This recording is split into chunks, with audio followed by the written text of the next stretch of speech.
I recognize the Democrat leader. Mr. President, first I want to thank Senators Kaine for his great leadership on this issue, Senator Schiff, Senator Paul, for working with me on this resolution. If there was ever a moment for the Senate to find its voice, it is now. The Senate must act to stop Donald Trump's folly. Today, the Senate must assert the authority given to it in the Constitution on matters of war and peace. And we must send Donald Trump a clear message on behalf of the American people: no more endless wars. If any of my colleagues, if any of the American people doubted what Trump was up to, here's what he said last night to the New York Times. They asked him, how long are we going to stay in Venezuela? A month, 6 months, a year? Donald Trump said, quote, I would say much longer. Donald Trump's ready for an endless war in Venezuela and Lord knows where else. The American people are not. The American people want us to focus on the number one issue they face: the rising costs, that they can't afford the things they need, the affordability crisis. And instead, Donald Trump and too many of our Republican colleagues are saying, let us spend our treasure and maybe even American lives on Venezuela and other areas far afield. How can the American people watch this and not just groan and grimace and ache and fear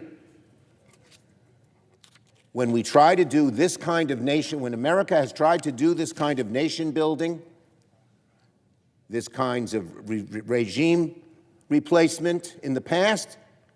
It's led to the American people paying the price in treasure and in blood.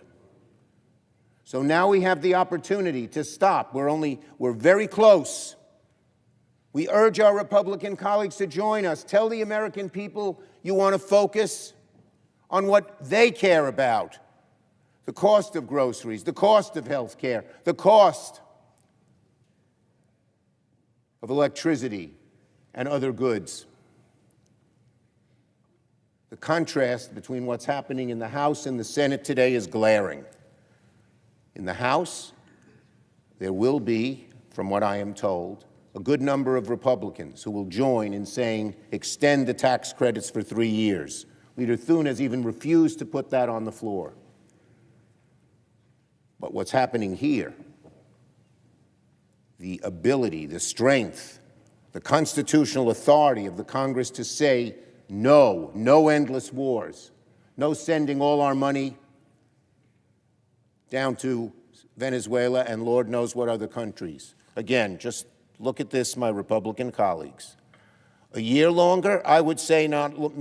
Here's what Trump said on oversight of Venezuela. He said it could last for years. They asked him, a year longer? He says, I would say much longer. How many of you want to see us bogged down in Venezuela for a whole bunch of years? If you don't want to see that, if you want to see us focused on the costs the American people are facing and reduce them, vote with us, vote yes on this very important resolution. I yield the floor.